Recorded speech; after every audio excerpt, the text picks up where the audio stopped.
Dans le football et notamment au Barça, on a des joueurs comme Messi, Xavi, Ronaldinho, Iniesta, Puyol, ces joueurs qui nous ont tous apporté lors de leur passage au Barça, mais c'était pas toujours le cas, ni toujours tout rose. Et on va malheureusement s'intéresser à 10 flops qui sont passés par le Barça, les 10 plus gros flops. Donc je vais faire un classement bien sûr du 10e au premier. Donc on va s'intéresser à certains des joueurs qui ont coûté super cher, d'autres qui ont coûté moins cher, mais qui ont beaucoup moins performé. Donc dans cette vidéo, on va s'intéresser à 10 flops qui sont passés et qui ont raté malheureusement leur passage au Barça, peu importe leur prix de transfert. Donc voilà, juste un cloche de ne commencer à vous abonner et à liker du comme d'habitude. Bonne vidéo à tous. Donc salut à tous et j'espère que tout serait bien. Donc aujourd'hui un vidéo tout simplement comme vu sur le titre et sur la miniature, et je vous l'ai dit juste avant, on va s'intéresser aux 10 plus gros flops passés par le Barça dans toute l'histoire du Barça entière. Donc que ce soit en 1900 je sais pas combien, que ce soit en 2020, peu importe l'année, on va s'intéresser aux 10 joueurs qui ont complètement raté leur passage là-bas et qui étaient destinés à être les plus gros cracks du club tout simplement. Donc voilà, on va commencer maintenant avec le 10e qui est tout simplement Paco Alcácer, qui a coûté environ 30 millions d'euros au Barça. Donc voilà, il a été recruté comme doublure en pointe en 2016 pour 30 millions d'euros après 2 excellentes saisons à Valence justement en Liga. Donc on pouvait se dire qu'il avait expérience, qu'il connaissait déjà la Liga, qu'il aurait pu avoir une excellente adaptation dans l'équipe. Mais malheureusement, il va tout simplement perdre 2 années sa carrière au Barça. Voilà, c'est assez logique vu qu'il est dans cette vidéo quand même. Voilà, il va vraiment galérer à se trouver une place de titulaire. En plus, il y avait énormément de concurrence à ce poste-là au Barça avec Suarez qui était toujours excellent, Mounir El Haddadi à l'époque qui faisait quand même de bonnes perfs. C'était donc vraiment compliqué pour lui de s'imposer. Et au total, au Barça, il joue que 56 matchs pour 15 buts marqués. Donc voilà, pour une équipe vraiment compétitive comme celle-ci, c'était insuffisant malheureusement. Malheureusement, après son départ, il part à Dortmund, ce qui va complètement le relancer. Bien sûr, il n'aura pas la même attente qu'au Barça, mais quand même, il a pu se relancer, retrouver le football, retrouver le goût du football, le goût des buts. Et pour le prix déboursé, vous voyez ses stats, on peut vraiment le considérer comme un petit flop, on va dire, vu que c'est le 10e quand même. Mais au vu des joueurs qui vont arriver, croyez-moi que ça va vous surprendre et vous n'êtes pas du tout prêts. On continue encore une fois assez tranquille avec André Gomes qui est arrivé pour 37 millions d'euros au Barça. Voilà, on enchaîne ensuite avec un autre joueur qu'on a acheté au Valence cette fois-ci. Donc oui, encore une fois en Liga. En vrai, ils nous ont douillé, hein, si on réfléchit bien quand même. Hein. Et voilà, c'est bien sûr le Portugais André Gomes avec un transfert estimé à 37 millions d'euros. Il devait justifier son prix dans l'entrejeu du club, tout simplement. Donc voilà, mais comme vous le savez, le joueur, il va jamais correctement s'intégrer au club avec des performances décevantes et il a jamais pu s'imposer dans cette équipe en tant que titulaire. Voilà, il avouerait même lui-même qu'il n'a pas pu supporter la pression des fans, des supporters, parce qu'il sait que ça reste un gros club avec beaucoup de pression, beaucoup d'ambition. Donc ça, il n'a pas pu le gérer malheureusement. C'était pas forcément dans l'aspect football directement, mais dans l'aspect pression et gérer tout simplement. Voilà, et le coup de son arrivée, voilà, c'était vraiment un énorme potentiel qui aurait pu faire quelque chose, mais en 3 ans, il joue que 78 matchs pour 3 petits buts. Donc voilà, c'est vraiment décevant quand même. Heureusement qu'il a pu s'imposer derrière en première ligue à Everton, hein, comme titulaire, même si malheureusement pour les connaisseurs, il s'est fait une énorme blessure. Mais au moins là-bas, il avait beaucoup moins de pression. Il a pu jouer son football comme il connaissait à son habitude, pas du tout de pression, enfin quasiment jamais. On connaissait, on n'entendait plus son nom forcément. Il n'était plus forcément attendu comme étant l'un des plus grands cracks de l'équipe. Il a joué son football, il s'est adapté et maintenant il joue encore au football, il me semble. Donc voilà, globalement, André Gomes est le 9e plus gros flop du Barça, de l'histoire du Barça, tout simplement. On continue ensuite avec un ancien, tout simplement. Donc voilà, 2 ans après avoir gagné la Coupe du Monde avec la France, après un excellent passage à Monaco et à Arsenal, Emmanuel Petit décide de rejoindre le Barça en 2000 pour 14 millions d'euros afin de se relancer un nouveau défi pour gagner plus de trophées, bien sûr. Parce que oui, le Barça à l'époque et notamment maintenant aussi, ça reste un club avec lequel on aimerait gagner un maximum de trophées, mais malheureusement c'était le choix de trop, on va dire, et il a finalement flop malheureusement. Voilà, c'est pas pour inquiéter dans cette vidéo, il est vraiment arrivé comme étant un joueur star et à l'époque le prix de son transfert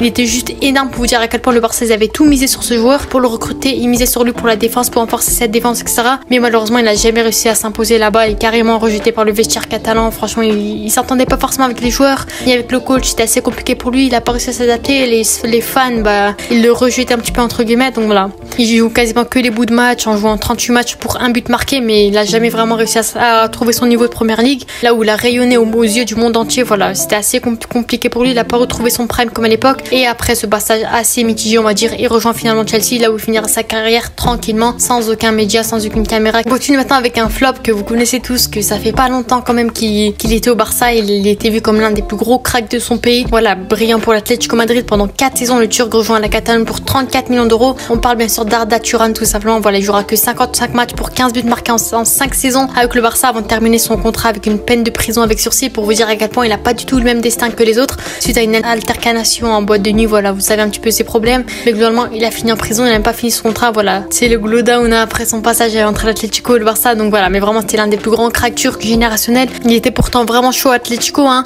Mais l'avenir il a décidé ainsi, il a malheureusement flop au Barça. Après sa sortie de prison, il a pu se relancer en Turquie au Istanbul Başakşehir et finalement il a quand même réussi à s'imposer là-bas et refaire sa vie là-bas. Donc force à lui quand même. Il a quand même fait un énorme passage à Atlético Madrid. Il est un peu moins bon au Barça, on va dire. En Liga c'était assez mitigé, mais dans son championnat turc il a réussi il me semble à signer au Galatasaray à un moment. Mais voilà, force à lui, actuellement il est plus du tout joueur et il me semble qu'il est sorti de prison aussi. Il a refait sa vie tout simplement simplement. Mais globalement, pour vous dire, c'est le 7e plus gros flop de l'histoire du Barça selon moi. On continue maintenant avec un autre joueur, c'est Thomas Vermaelen, arrivé pour 19 millions d'euros au Barça. Donc voilà, il débarque en Catalogne, il avait une très bonne réputation en 2014 pour près de 19 millions d'euros. Il a été capitaine du côté d'Arsenal, voilà. Il a joué plus de 150 matchs là-bas, mais malheureusement les blessures vont le détruire comme pas mal de joueurs, hein, comme vous le savez. Et en 5 ans avec le Barça, il joue qu'une cinquantaine de matchs sans vraiment pouvoir faire au moins une très bonne saison. C'était assez compliqué pour lui, passage très compliqué, on va dire, un petit peu comme Dembélé. Il a jamais pu finir une saison là-bas en 5 ans. Voilà, c'était vraiment aussi l'un des plus grands joueurs belges, hein, mais contrairement à pas mal de flops, celui-ci il a pas raté son passage à cause des performances, à cause de cette mauvaise performance, mais surtout à cause des blessures comme pas mal de joueurs malheureusement. Et malgré plusieurs prêts, il a jamais réussi à retrouver son niveau et finalement il a décidé de quitter le Barça librement après ses 5 ans pour prendre la direction du Vissel Kobe au Japon. Voilà, l'actuel club, il me semble, ou l'ancien club de Iniesta, il a pu relancer sa vie là-bas. C'était assez compliqué avec les blessures, etc. Son niveau de jeu, il a réussi à s'adapter, à trouver un championnat qui lui correspondait le mieux, le Vissel Kobe tout simplement. On continue maintenant avec un ancien joueur qui était l'un des plus grands cracks et qui actuellement est toujours aussi bon, Malcolm, tout simplement arrivé pour 40 millions d'euros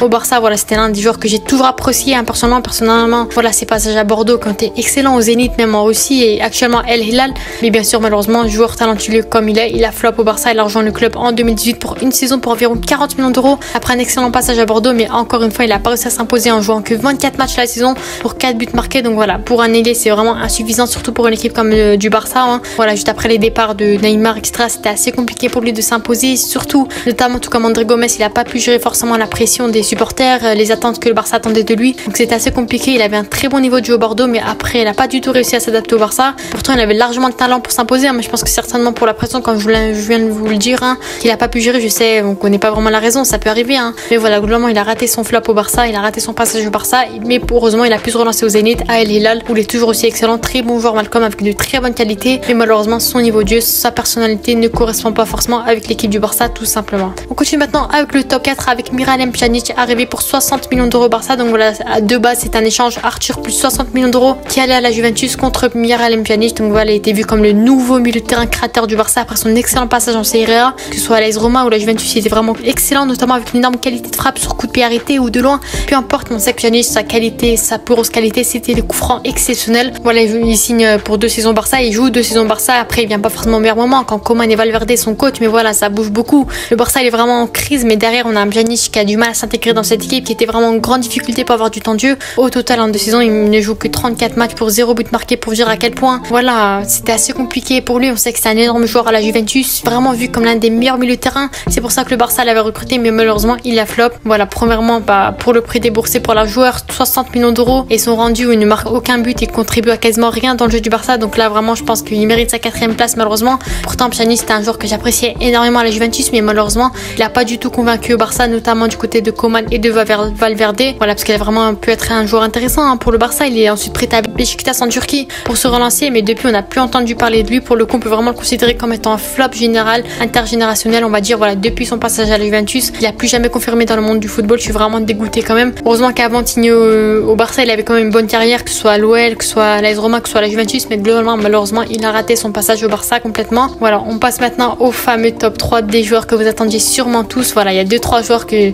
je sais que vous les attendez, je sais qu'ils vont être dans ce top 3, mais globalement, on passe maintenant au top 3 qui est quand même une surprise que pour moi, j'ai décidé de le mettre top 3, ça va faire débat, je sais, mais pour moi, il mérite amplement. C'est Ousmane Dembélé, tout simplement, arrivé pour 105 millions d'euros à l'époque au Barça. Donc voilà, je sais, c'est assez mitigé, certains le considéreront comme un flop et d'autres comme étant un très grand joueur du Barça. Perso, je le considère comme un flop par rapport au prix déboursé par le Barça pour le recruter. Est-ce qu'on attendait de lui de l'autre côté? Voilà, il venait de base après un excellent passage à Dortmund pour remplacer Neymar, qui lui justement était parti du côté du PSG pour 222 millions d'euros, et Dembélé débarque que quelques jours après pour 105 millions d'euros environ. Donc c'était vraiment une pépite intergénérationnelle à l'époque. Le Barça avait misé beaucoup sur lui, ils avaient voilà justement ils comptaient sur un joueur comme lui pour remplacer Neymar qui était excellent au Barça. Franchement, le joueur il était très intéressant avec d'énormes qualités et notamment de dribble, de vitesse, sa qualité de frappe, mais tout comme Vermaelen, vous savez que voilà, son plus gros problème ça restait les blessures. C'était assez compliqué pour lui, hein, malheureusement. En 6 ans, il n'a jamais réussi à faire une saison complète, trop souvent touché par les blessures, mais il a quand même réussi à trouver une place titulaire dans l'équipe, notamment après le départ de Messi où vraiment il était considéré comme un patron de l'attaque catalane. Voilà, plus de Suarez, plus de Messi, plus de Neymar, c'était vraiment Dembélé le patron de cette attaque. Après le prix déboursé, le Barça comptait forcément et beaucoup sur lui, et au total en 6 ans il joue que 185 matchs pour 48 marqués,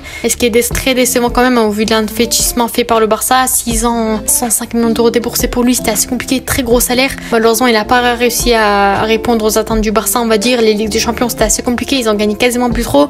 Voilà, ils n'ont pas reçu ce qu'ils attendaient attendait lui forcément pour le futur successeur de Neymar. Lui qui avait tout explosé au Barça cet été, il a donc décidé de rejoindre le PSG afin de se relancer un tout nouveau défi. Mais franchement, s'il n'avait pas coûté aussi cher, je pense pas que j'aurais considéré comme un flop quand même. Mais 105 millions d'euros pour 6 saisons, aucune complète, aucun réel prime on va dire au Barça, c'est assez compliqué. Et pour moi je le considère largement comme un flop, même si c'est un joueur que je respecte bien entendu. On continue maintenant avec un joueur qui était considéré comme étant l'un des meilleurs joueurs de Liga, Atlético Madrid, Antoine Griezmann bien sûr, qui décide finalement après 5 ans de quitter son club et rejoindre le club de la Catalogne, bien sûr le Barça. Voilà, il débarque en 2019 pour plus de 120 millions d'euros en comptant les bonus et est vu potentiellement comme étant le futur successeur de Suarez, mais malheureusement comme vous le savez, tout ne s'est pas passé comme prévu. En soi il n'est pas si mauvais que ça, hein, comme vous le savez, mais il n'était pas vraiment régulier, il n'a pas réussi à s'adapter forcément dans un système de jeu en tant qu'ailier gauche entre guillemets on va dire, avec des Suarez et des Messi qui prenaient toute la place de l'attaque, donc c'était assez compliqué pour lui de s'imposer. Voilà, les joueurs n'étaient pas restés assez longtemps pour voir s'il était bon ou pas, je trouve, hein. C'était assez compliqué, il est resté que 1 an ou 2 ans, on n'a pas pu voir son réel niveau,